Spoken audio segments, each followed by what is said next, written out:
Hey y'all, and welcome back to Confederate Shop's YouTube channel. So I'm joined again today with a good friend of ours, Jonathan White, PhD. And as always, I do an introduction for John each time that he visits. He's a Virginian whose family has been in the state, the Old Dominion, since 1622. He's retired from the U.S. Army of 25 years of service. 22 of those years were in the U.S. Army Special Forces. He holds 4 master's degrees and a PhD from the University of Alabama. He has been a teacher at the Virginia Military Institute as well as Liberty University. He's a published author, a historian, husband, and a father, and it's just a great joy to have him here again. So thank you for showing up, sir. Thank you for the kind words. So today we're going to talk about a subject that is kind of sticky when it comes to the war between the states, or the so-called Civil War, and that's Alexander Stephens' Cornerstone Speech.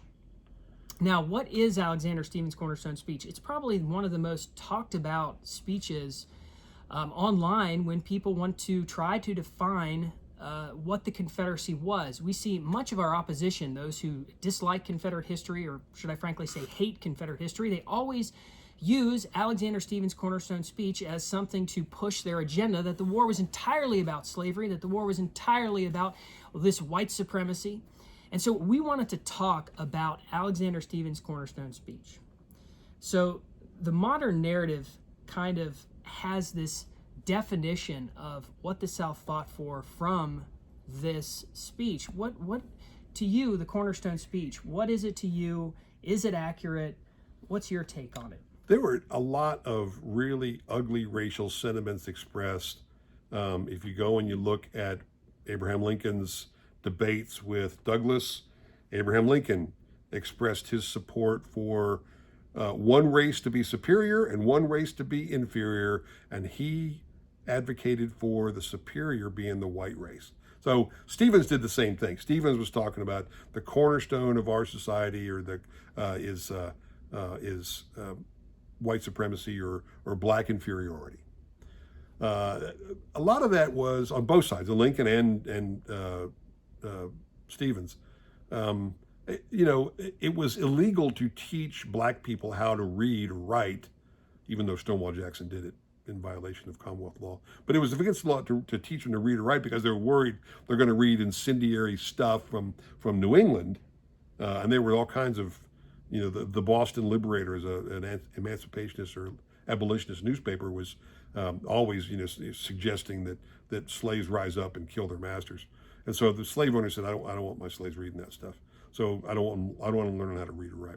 And so what the knock-on effect of that was that the black people that Americans interacted with were overwhelmingly illiterate.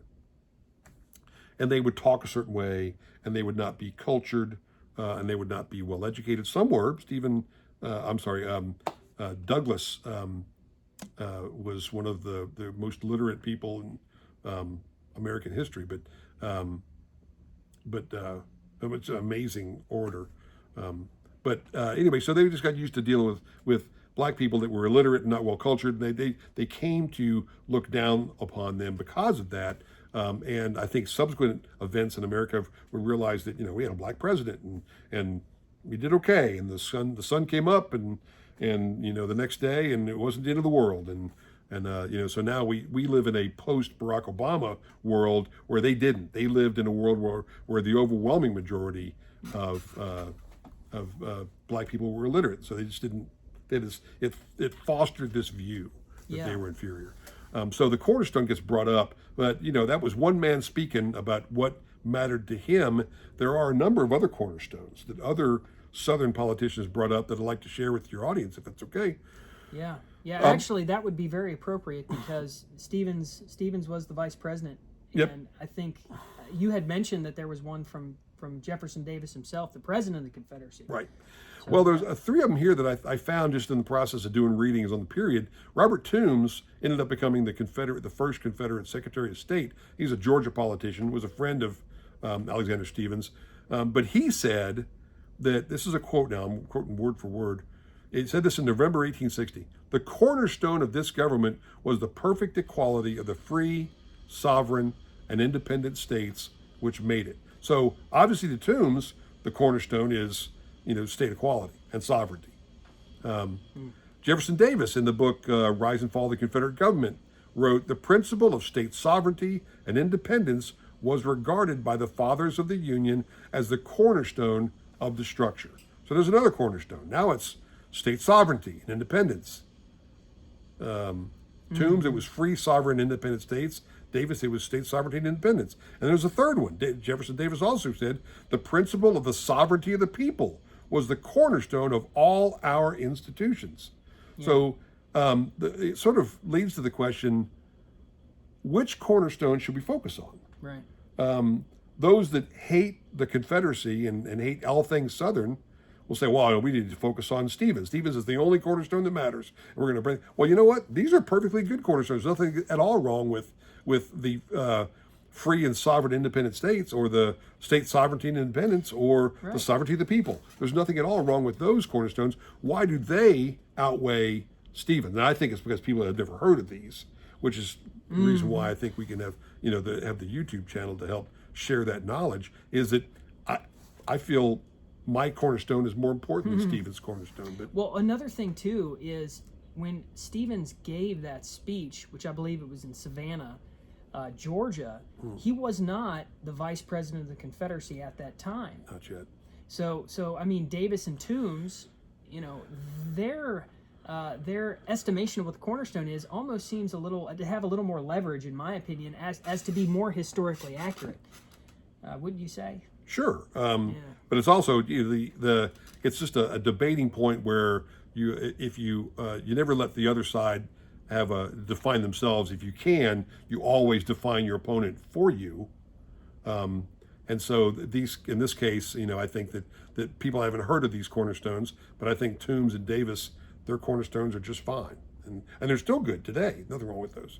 Now that begs the question: what was the cause for which the Union was fighting? And there's a couple of instances where the one people, one leader, one state crowd will all say, "Oh, it's all about slavery, nothing but slavery, and if you bring up anything but slavery, you're dissembling and obfuscating, etc."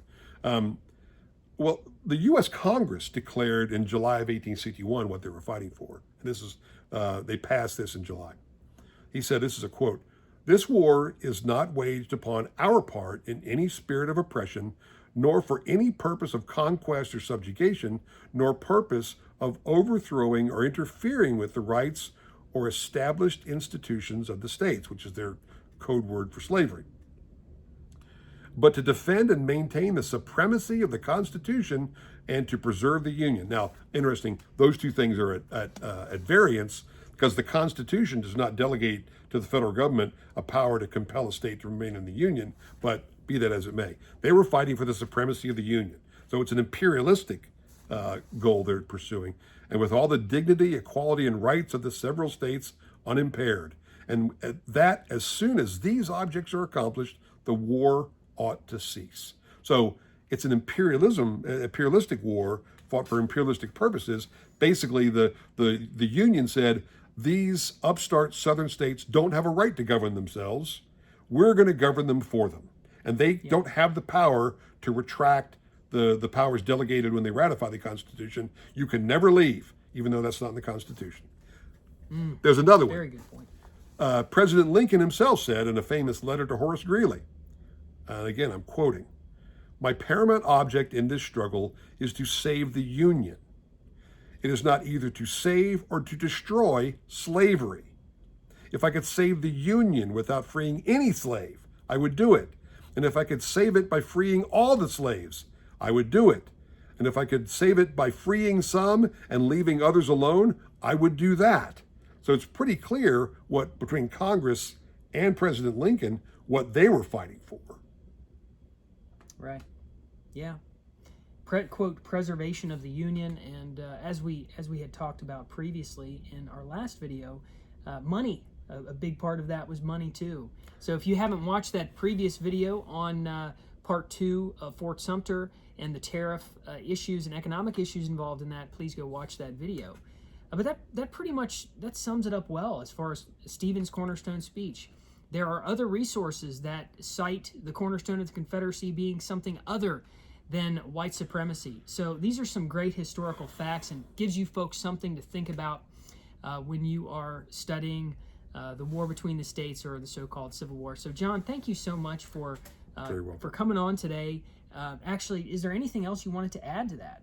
Or is that about summed up for you? That about sums it up, I think. Excellent. Now, you folks can find a lot of his work on the Abbeville Institute's website. The Abbeville Institute is a great resource for those seeking Southern history. It's a very academic organization. It's compiled of academics, and they put out some great stuff, some great articles and essays. It's a good organization to support as well financially. So if you want to give your money to a good cause, we know them personally. They also have a great publishing company, Shotwell Press, where we get many of our books from. So a big shout out to them. And again, Jon, thank you so much for coming on. Happy to be here. Bye-bye.